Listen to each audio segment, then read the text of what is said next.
aki ni Juan, namumutan mo ako?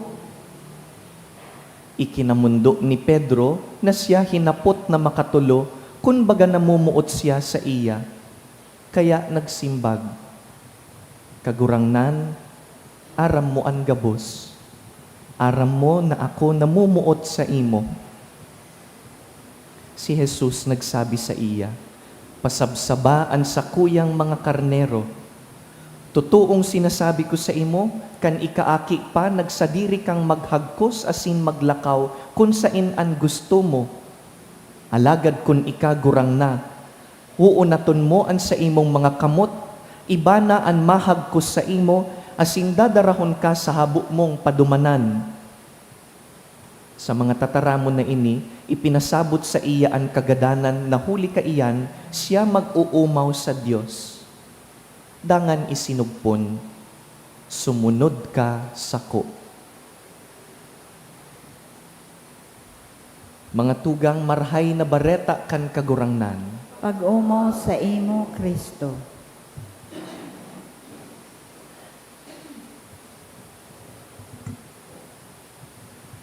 We are now on the final days of Easter.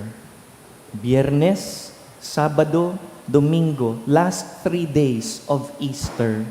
Ngunya na Domingo, we will celebrate the descent of the Holy Spirit.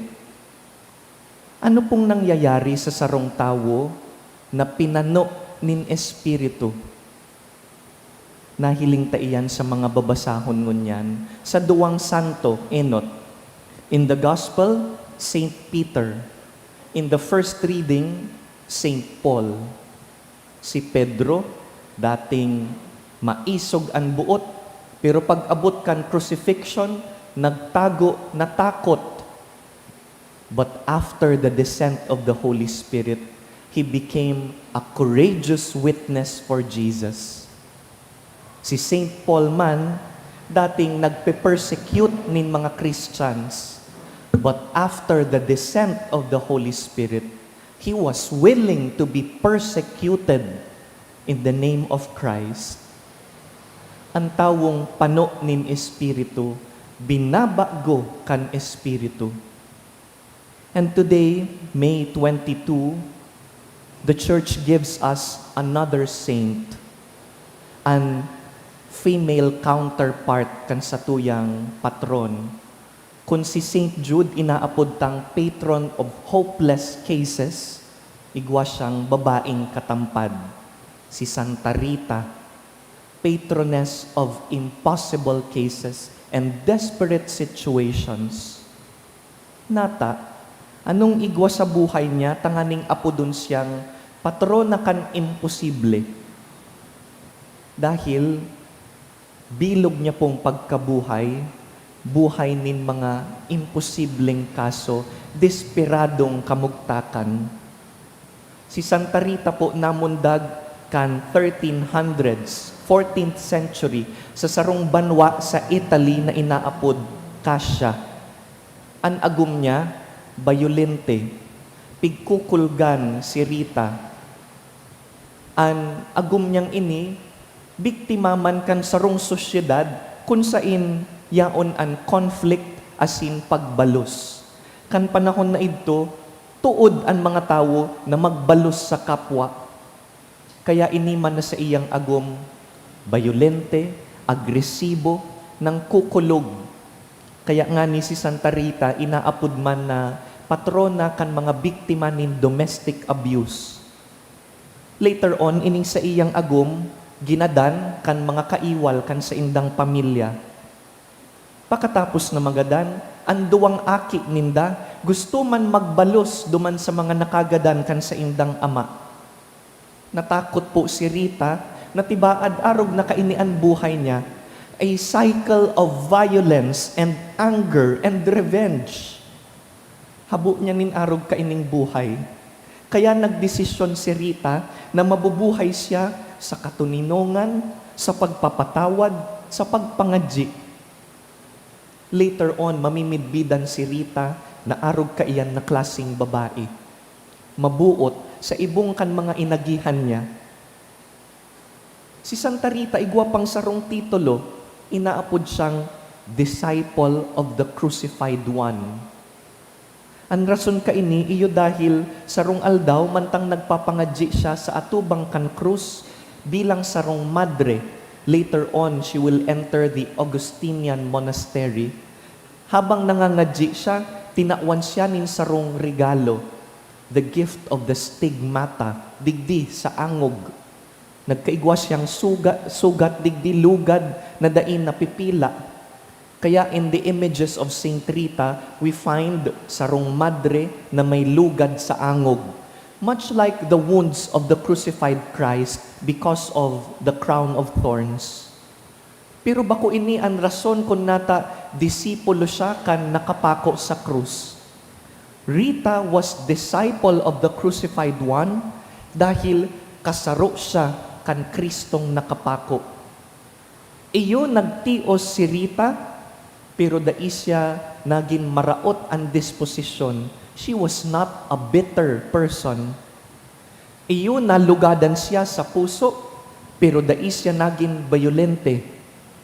Iyo nakulugan siya, pero nagdanay siyang mahihirakon asin mapinangadjion. Arog kaini si Rita, enot bilang ina asin agum, dangan naging balo, dangan naglaog sa monasteryo naging Augustinian nun. Ipinakisumaro niyaan sa iyang pagtios kay Kristo. What can we learn from Rita? Anong babalunon ta hali sa iya? Ang pagtios po, duwaan pwedeng gibuhon sa tawo. Pwedeng ang pagtios, enot, patagason ang puso kan tawo. Ang tawo magiman parte kaining cycle min pangkulog sa kapwa, a cycle of anger and violence. But there's a second option na ang pagtios, papagdanayon kang mahihirakon. Papagdanayon kang may pagmakulog sa kapwa na tios man. To make you a person so patient, so compassionate, so holy, dahil ikaman nag-agi duman. Si Santa Rita, tinutukdoan kita na ang violensya mapundo sa to. Evil stops with us. Violence stops with us. Dai na ipagpasa sa kapwa, ang kulog na namatian mo. Dai na ipasa sa ibang tao, ang inagihan mong bakong marhay, it stops with you. A wounded person doesn't have to wound others. A person who experienced hatred doesn't need to spread hatred. We have another option, to be kind and patient, to be peacemakers. Ipakisumaro ang pagtios ta kay Kristong nakapako. Arog kaini ang trabaho kan Espiritu Santo. When we receive the Holy Spirit, the Spirit changes us, makes us better people, makes us holy. Tabangan lugod kita kan Espiritu, tabangan kan modelo kan mga santo, si San Pedro, si San Pablo, si Santa Rita, si Saint Jude, gabos na mga santong tinatao sa tuya bilang modelo. Tukduan kita kung paano ang buhay na matuninong.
Magpamibi ka mo mga tugang tanganing ining sa tuyang atang, akuon man lugod kan Dios amang makakamhan. Akoon malugod kang kagurangnan an atan sa imong mga kamot, para sa kaumawan asin kamurawayan kan sa iyang ngaran, para man sa pakinabang niyato, asin kan bilog niyang banal na simbahan. Urog ka mahihirakon na Dios, namantang naglipas na ang daan na pagkatawo, pinagkanigo mong maglalang nin bago, siring sa imo, sa paladan na si Santa Rita. Kaugaying warasan na kaming binago arog sa iya, magdulot ka ining sakripisyo nin pakipag-ulian na maaako mo. Huli ki Kristo sa mong kagurangnan. Amen. An kagurangnan mapas sa Indo, Asin sa imong espiritu, iitaas an mga puso. initaas mina sa kagurangnan. Magpasalamat kita sa kagurangnan sa tuyang Diyos. Maninigo asin dapat. Totoong maninigo asin dapat, matanos asin nakakaligtas, nadanay asin minsan saen, magpasalamat kami sa imo, kagurangnan, banal na Ama, Diyos na makakamhan na daing kasagkoran. Siniselebrar ka sa katiripunan nin mga santo, asing sa pagkorona kan sa indang mga merito, kinukoronahan mo ang sa imong mga balaog. Tinatawan mo kami nin panalmingan kan sa indang pamuhay-buhay, para pakinabang sa indang pakisumaro, asin tabang sa pakipag-ulay ninda para sa mo. Tanganing naparigon kan siring kadakol na mga saksi, kaming dainadaog, magmadali, pasiring sa padumanan, asin makamtan mi, kaiba ninda, ang daing kupas na korona nin kamurawayan, huli ki Kristo na sa mong kagurangnan. Kaya, kaiba kan mga anghel, asin mga santo, nagaawit kami sa imo, kan imno nin pag-umaw, daing tapos na nagsasabi. Banal, Banal, banal, banal, banal, banal ang kagurangnan. Diyos nin mga hukbo, ang langit asin daga, panukan sa imong kamurawayan. Hosana sa kaitaasan, paladan ang minadigdi, sa ngaran kan kagurangnan. Hosana sa kaitaasan. Kagurangnan ikanang gad an banal, burabod nin gabos na kabanalan. Kaya ining mga atang namimibi kami, pabanalakan ambon kan sa imong espiritu, tanganing para sa mo, maginhawak asin dugo, kan sa mong kagurangnan na si Jesucristo.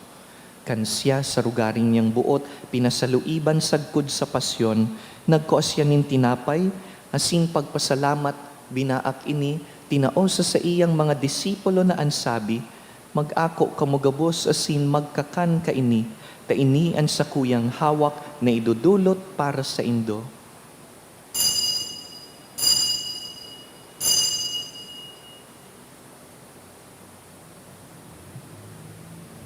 Siring man pakapamanggi, pagkuanya man kan kalis, asin giraray pagpasalamat sa imo, tinaosa sa iyang mga disipulo na ansabi, mag-ako kamugabos asin mag-inom ka ini, ta ini ang kalis kan sakuyang dugo, kan bago asin danay na tipan, napapabuloson para sa Indo asin para sa dakul, sa pagpatawad kan mga kasalan.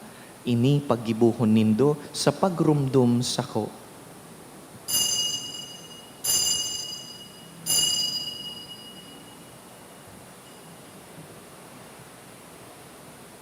Misteryo kan pagtubod. Ang pagkagadan mo kagurangnan, ipinapamareta niya mo. Ang pagkabuhay mo liwat, ipinapahayag. Sagod na ika magdatong. Kaya kami na nagrurumdum kan sa iyang pagkagadan asin pagkabuhay liwat, nagdudulot sa imo kagurangnan kan tinapay nin buhay, asin kalis nin kaligtasan. Nagpapasalamat na pinapagkanigo mo na mag-atubang asin maglingkod sa imo, asin nakikimahera kaming nag-aarang, na kaming nagpapakinabang kan hawak asin dugo ni Kristo, pagsararoon kan Espiritu Santo. Girumduma kagurangnanan sa imong simbahan na nakalakop sa bilog na kinaban, tanganing malubos mo siya sa pagkamuot. Kaiba kan sa mong Papa, si Leon, an sa mong Obispo, si Joel, asin an gabos na klero. Siring man, girumduma sa imong pagkaherakan sa mong mga tugang na nagturog sa paglaom kan pagkabuhay liwat, asin an gabos na mga gadan. Dangan, ako asinda sa liwanag kan sa imong lalawgon. Kahiraki kami gabos, namimibi kami, tanganing kaiba ni Santa Mariang Birhen, ina kan Diyos, Birhen nin Birhenes, kaiba ni San Jose, sa iyang mabinion na esposo, kan banal na apostoles, urog na sinda, San Pedro asin San Pablo, San Judas Tadeo sa mong patron, Santa Rita de Cassia, asin gabus na santos na kaidtupa na kapagayagaya sa imo, magkanigong magin kahiras kan buhay na daing kasagkoran, magumaw asin magpamuraway sa imo siring man, huli sa aki mong si Hesu Kristo. Huli sa iya, asin kaiba niya, asin sa iya, sa imo Diyos amang makakamhan, kasaro kan Espiritu Santo, ang gabos na kagalangan, asin kamurawayan, sa gabos na kapanahonan, kan mga panahon. Mamibi kita sa mga tataramo na itinukdo, asin itinugon kan kagurangnan. Ama niya mo nayaon sa langit, pabanalon ang ngaran mo, magdatong ang kahadian mo, mangyari ang buot mo sa daga ni siring sa langit. Ang samong kakanon sa oral daw, taong sa muya niya, asin patawadon mo kami sa samong mga kasalan, siring na pinapatawad niya mo, ang mga nagkakasala sa muya, asin hari kami pagdaraha sa sugot, kundi agawa kami sa marao. Agawa kami sa gabos na maraot, namimibi kami kagurangnan, warasan sa mga aldaw niya mo an katuninongan, tanganing kaming natabangan kan sa imong pagkaherak, magindanay na talingkas sa kasalan, asin man ligtas sa gabos na kapurisawan, mantang kami nagahalat kan maugmang paglaom, asin pagdatong kan sa mong paraligtas na si Yesu Kristo. Hulitas sa imo ang kahadian, asin ang kapangyarihan, siring man ang kamurawayan sa mga kapanahonan. Hesu Kristong kagurangnan, ika na nagsabi sa imong apostoles, katuninongan iwinawalat ko sa indo, ansa kong katuninongan itinatao ko sa indo. Hare paghilingaan sa mong mga kasalan, kundi ang pagtubod kan sa imong simbahan, asin papagkanigoan na kami mapatuninong asin magkaburonyog, susog sa imong kabutan, ika na nabubuhay asin nagahade sa kapanahonan kan mga panahon. Amen. An katuninongan kan kagurangnan, danay na mapas sa indo. Asin sa imong espiritu. Magpatinaraohan po kita nin katuninongan. Kordero kan Diyos na nagpapara kan ng kasalan kan tinaaban, kahiraki kami. Kordero kan Diyos na nagpapara kan ng kasalan kan tinaaban, kahiraki kami. Kordero kan Diyos na nagpapara kan ng kasalan kan tinaaban, taawi kami nin katuninongan.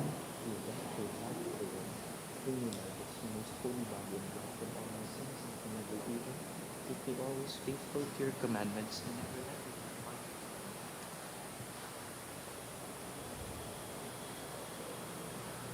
Uya an kordero kan Dios, uya an nagpapara kan mga kasalan kan kinaban, paladan kitang inapod sa pamanggi kaining kordero.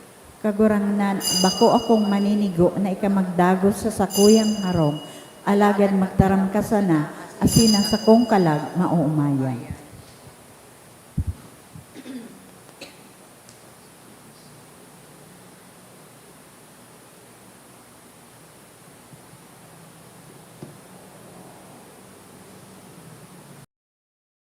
Pamibi para sa komunyon espiritual. Dahil tadai ko may himo an maugmang paglingkod sa mga banal na misteryo, Diyos ko, dinadara ko sa espiritual na paagi an sakuyang sadiri sa pamitisan kan sa imong altar. Nakikisumaro ako sa simbahan na Katoliko na sa paagi kan mga kamot nin padi na minaatang kan sa imong mamurawayo na aki sa banal na misa. Kasabay niya, huli sa iya asin sa ngaran niya, inaatang ko ang sakuyang sadiri. Nagngangayo-ngayo ako sa imo, may hera ko na Jesus. Tawan sa kalag ko, andaing katapusan mong tabang. Maawot kong espiritual na magpakinabang sa imo, tanganing an sa imong dugo maglinig, an sa imong laman magpakusog, an sa imong espiritu magpabanal sa kuya. Lugod dai ako makalingaw, banal kong paraligtas, na ika nagadan para sa kuya. Magadan man lugod ako sa gabos na bagay na siblag sa imo, asin sa kahuri-hurihi, mabuhay ako sagkod paman sa kaibahan mo. Amen.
May we receive in purity of heart that what has been given to us in God may be our healing for eternity.